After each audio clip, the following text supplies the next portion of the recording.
शादी आज 7 सितंबर 2024।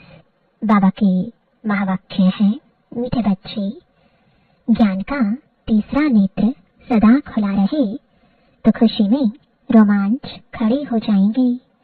खुशी का पारा सदा चला रहेगा। प्रश्न है, इस समय मनुष्यों की नजर बहुत कमजोर है, इसलिए उनको समझाने की युक्ति क्या है? उत्तर है, बाबा कहते उनके लिए तुम ऐसे ऐसे बड़े चित्र बनाओ जो वह दूर से ही देखकर समझ जाए। यह गोले का यानी सृष्टि चक्र का चित्र तो बहुत बड़ा होना चाहिए। यह है अंधों के आगे आईना। दूसरा प्रश्न है, सारी दुनिया को स्वच्छ बनाने में तुम्हारा मददगार कौन बनता है? उत्तर है, यह नेचुरल कैलेमिटीज तुम्हारी मददगार बनती है। इस बेहद की दुनिया की सफाई के लिए जरूर कोई मददगार चाहिए। ओम शांति। गायन भी है, बाप से 1 सेकंड में वर्षा अर्थात जीवन मुक्ति, और तो सब है जीवन बंध में। यह एक ही त्रिमूर्ति और गोले वाला चित्र जो है, बस यही मुख्य है। यह बहुत बड़ा बड़ा होना चाहिए। अंधों के लिए तो बड़ा आईना चाहिए जो अच्छी तरह देख सके, क्योंकि अभी सबकी नजर कमजोर है, बुद्धि कम है। बुद्धि कहा जाता है तीसरे नेत्र को। तुम्हारी बुद्धि में अब खुशी हुई है। खुशी में जिनके रोमांच खड़े नहीं होते हैं, गोया शिव बाबा को याद नहीं करते हैं, तो कहेंगे ज्ञान का तीसरा नेत्र थोड़ा खुला है, झंझार है। बाप समझाते हैं, कोई को भी शॉर्ट में समझाना है। बड़े बड़े मेले आदि लगते हैं। बच्चे जानते हैं सर्विस करने लिए वास्तव में एक चित्र ही बस है। भल गोले का चित्र हो तो भी हर्जा नहीं है। बाप ड्रामा और झाड़ का अथवा कल्प वृक्ष का और 84 के चक्र का राज समझाते हैं। ब्रह्मा द्वारा बाप का यह वर्षा मिलता है। यह भी अच्छी रीति क्लियर है। इस चित्र में सब आ जाता है, और इतने सब चित्रों की दरकार ही नहीं है। यही 2 चित्र बहुत बड़े बड़े अक्षरों के हो, लिखत भी हो। जीवन मुक्ति गॉडफादर का बर्थ राइट है। होवनहार विनाश के पहले, विनाश भी जरूर होना ही है। ड्रामा के प्लान अनुसार आप ही सब समझ जाएंगे। तुम्हारे समझाने की भी दरकार नहीं रहेगी। बेहद के बाप से बेहद का यह वर्षा मिलता है। यह तो बिल्कुल पक्का याद रहना चाहिए, परंतु माया तुमसे भुला देती है। समय बीतता जाता है। गायन भी है ना, बहुत गई थोड़ी रही। इनका अर्थ इस समय का ही है, बाकी थोड़ा समय ही रहा है। स्थापना तो हो ही रही है, विनाश में थोड़ा समय है। थोड़े में भी थोड़ी रहती जाएगी। विचार किया जाता है, फिर क्या होगा? अभी तो जागते नहीं, पीछे जागते जाएंगे। आंखें बड़ी होती जाएंगी। यह आंखें नहीं, बुद्धि की आंख। छोटे छोटे चित्रों से इतना मजा नहीं आता है, बड़े बड़े बन जाएंगे। साइंस भी कितनी मदद देती है। विनाश में तत्व भी मदद करते हैं। बिगिर कौड़ी खर्चे तुमको कितनी मदद देते हैं, तुम्हारे लिए बिल्कुल सफाया कर देते हैं। यह बिल्कुल छीछी दुनिया है। अजमेर में स्वर्ग का यादगार है। यहाँ दिलवाड़ा मंदिर में स्थापना का यादगार है, परंतु कुछ समझ थोड़े ही सकते हैं। अभी तुम समझदार बने हो। भल मनुष्य कहते हैं हम नहीं जानते कि विनाश हो जाएगा, समझ में नहीं आता। एक कहानी है ना, शेर आया शेर आया। नहीं मानते थे, एक दिन सब गायें खा गया। तुम भी कहते रहते हो यह पुरानी दुनिया गई की गई, बहुत गई थोड़ी रही। यह सारी नॉलेज तुम बच्चों की बुद्धि में रहनी चाहिए। आत्मा ही धारणा करती है। बाप की भी आत्मा में ज्ञान है। वह जब शरीर धारण करते हैं तब ज्ञान देते हैं। जरूर उनमें नॉलेज है, तब तो नॉलेजफुल गॉड फादर कहा जाता है। वह सारी सृष्टि के आदि मध्य अंत को जानते हैं। अपने को तो जानते हैं ना, और सृष्टि चक्र कैसे फिरता है वह भी नॉलेज है। इसलिए अंग्रेजी में नॉलेजफुल अक्षर बहुत अच्छा है। मनुष्य सृष्टि रूपी झाड़ का बीज रूप है, तो उनको सारी नॉलेज है। तुम यह जानते हो, नंबरवार पुरुषार्थ अनुसार शिव बाबा तो है ही नॉलेजफुल। यह अच्छी रीति बुद्धि में रहना चाहिए। ऐसे नहीं, सबकी बुद्धि में एक रस धारणा होती है। भल लिखते भी हैं, परंतु धारणा कुछ नहीं, नाम मात्र लिखते हैं। बता किसको भी नहीं सकेंगे। सिर्फ कागज को बताते हैं। कागज क्या करेंगे? कागज से तो कोई समझेंगे नहीं। इस चित्र से बहुत अच्छा समझेंगे। बड़े से बड़ी नॉलेज है तो अक्षर भी बड़े बड़े होने चाहिए। बड़े से बड़े चित्र देख मनुष्य समझेंगे इनमें जरूर कुछ सार है। स्थापना और विनाश भी लिखा हुआ है। राजधानी की स्थापना यह है गॉड फादरली बर्थ राइट। हर एक बच्चे का हक है जीवन मुक्ति। तो बच्चों की बुद्धि चलनी चाहिए कि सब जीवन बंध में है, इन्हें जीवन बंध से जीवन मुक्त में कैसे ले जाएं। पहले शांति धाम में जाएंगे, फिर सुख धाम में। सुख धाम को जीवन मुक्ति कहेंगे। यह चित्र खास बड़े बड़े बनने चाहिए। मुख्य चित्र है ना, बहुत बड़े बड़े अक्षर हो तो मनुष्य कहेंगे बीके ने इतने बड़े चित्र बनाए हैं, जरूर कुछ नॉलेज है। तो जहां तहां तुम्हारे भी बड़े बड़े चित्र लगे हुए हों तो पूछेंगे यह क्या है। बोलो, इतने बड़े चित्र तुम्हारे समझने के लिए बनाए हैं। इसमें क्लियर लिखा हुआ है बेहद का वर्षा इन्हों को थाम। कल की बात है, आज वह नहीं है, क्योंकि 84 पुनर्जन्म लेते लेते नीचे आ गए हैं। सतु प्रधान से तमो प्रधान तो बनना ही है। ज्ञान और भक्ति पूज्य और पुजारी का खेल है ना।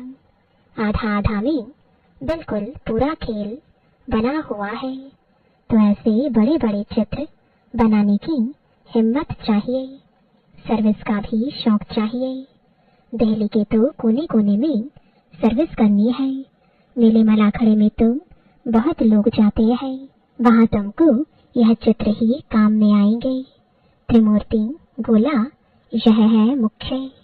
यह बहुत अच्छी चीज है। अंधे के आगे जैसे आईना है। अंधों को पढ़ाया जाता है, पढ़ती तो आत्मा है ना, परंतु आत्मा के ऑर्गन्स छोटे हैं, तो उनको पढ़ाने के लिए चित्र आदि दिखाए जाते हैं। फिर थोड़े बड़े होते हैं तो दुनिया का नक्शा दिखाते हैं। फिर वह सारा नक्शा बुद्धि में रहता है। अभी तुम्हारी बुद्धि में सारा यह ड्रामा का चक्र है। इतने सब धर्म है, कैसे कैसे नंबरवार आते हैं, फिर चले जाएंगे। वहां तो एक ही आदि सनातन देवी देवता धर्म है, जिसको स्वर्ग हेवन कहते हैं। बाप के साथ योग लगाने से आत्मा पतित से पावन बन जाएगी। भारत का प्राचीन योग मशहूर है। योग अर्थात याद। बाप भी कहते हैं मुझ बाप को याद करो। यह कहना पड़ता है। लौकिक बाप को कोई कहना नहीं पड़ता है कि मुझे याद करो। बच्चे ऑटोमेटिकली बाबा मम्मा कहते रहते हैं। वह है लौकिक माता पिता, यह है पारलौकिक, जिसका गायन है तुम्हारी कृपा से सुख घने रे। जिनको दुख है वही गाते हैं। सुख में तो कहने की दरकार ही नहीं रहती। दुख में है तब पुकारते हैं। अभी तुम समझ गए हो, यह माता पिता है। बाप कहते हैं ना, दिन प्रतिदिन तुमको गुह्य गुह्य बातें सुनाता हूँ। आगे मालूम था क्या कि माता पिता किसको कहा जाता है? अभी तुम जानते हो पिता तो उनको ही कहा जाता है। पिता से वर्षा मिलता है ब्रह्मा द्वारा। माता भी चाहिए ना, क्योंकि बच्चों को एडॉप्ट करना है। यह बात किसके भी ध्यान में नहीं आएगी तो बाबा घड़ी घड़ी कहते हैं, मीठे मीठे बच्चों, बाप को याद करते रहो। लक्ष्य मिल गया फिर भल कहाँ भी जाओ। विलायत में जाओ, 7 रोज कोर्स किया तो बहुत है। बाप से तो वर्षा लेना ही है। याद से ही आत्मा पावन बनेगी, स्वर्ग का मालिक बनेंगे।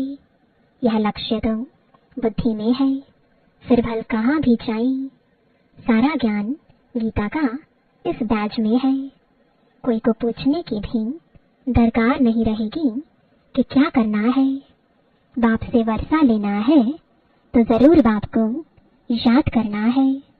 तुमने यह वर्षा बाप से अनेक बार लिया है। ड्रामा का चक्र रिपीट होता रहता है ना। अनेक बार तुम टीचर से पढ़ करके कोई न कोई पद प्राप्त करते हो। पढ़ाई में बुद्धि योग टीचर के साथ रहता है ना। इम्तिहान चाहे छोटा हो चाहे बड़ा हो, पढ़ती तो आत्मा है ना। इनकी भी आत्मा पढ़ती है टीचर को, और फिर एम ऑब्जेक्ट को याद करना है। सृष्टि का चक्र भी बुद्धि में रखना है। बाप और वर्षे को याद करना है। दैवी गुण भी धारण करने हैं। जितना धारणा करेंगे उतना ऊंच पद पाएंगे। अच्छी रीति याद करते रहते हैं, फिर यहाँ आने की भी क्या दरकार है, परंतु फिर भी आते हैं। ऐसा ऊंच बाप जिससे इतना बेहद का वर्षा मिलता है, उनसे मिलकर तो आवे।